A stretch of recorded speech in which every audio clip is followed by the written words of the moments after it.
This is Seth. Steve. Dave. This is Jeremy. I'm Cody Canada, and we are The Departed, and this is Texas Music. Welcome back. You know, listening to Doug Sahm was like a buffet of Texas music. He could play blues, rock, traditional, country, Tejano, whatever you wanted, any way you wanted it. We picked the blues till early dawn. Everybody sang along. We had such a ball and we're all the way up. To me, he kind of embodies Texas, you know, what Texas is musically in a way. You know, he's a rocker, he's a blues guy. He could play pedal steel guitar. There's pictures of Doug when he was a little kid. He was like 6 or 7 years old in a cowboy suit playing pedal steel at his dad's honky-tonk in San Antonio. Doug Sahm was considered to be a prodigy on steel guitar, mandolin, and fiddle. In 1964, Sahm formed the Sir Douglas Quintet with his childhood friend, Augie Meyer. Their 1965 hit single, She's About a Mover, was a mix of Sahm's burgeoning Tex-Mex sound with the Beatles tune, She's a Woman.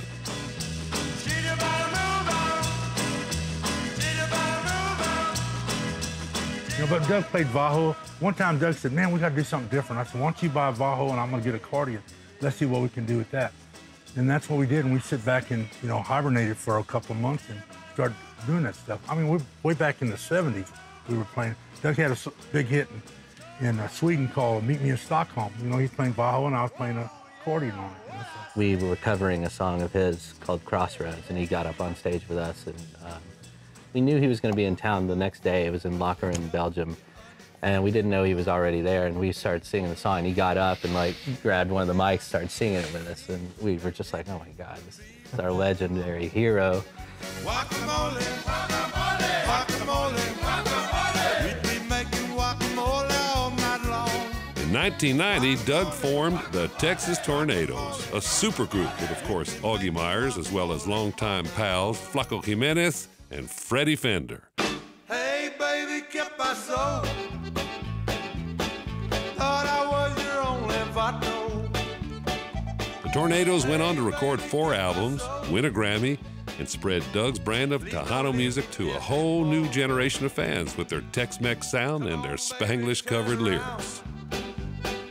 Doug would be my guy because he's from San Antonio, and he also had such a diverse palette of musical taste and broad scope of things that he was interested in, you know. Since I'm basically from outside of San Antonio, you know, that he was kind of, you know, he was kind of my hero musically, and he was a great lyricist, and he kind of, if you listen to my records, you hear so much of an influence. I love the way he could take, you know, the Tejano, the blues, country, and put it all together, and it was just so, it was so seamless.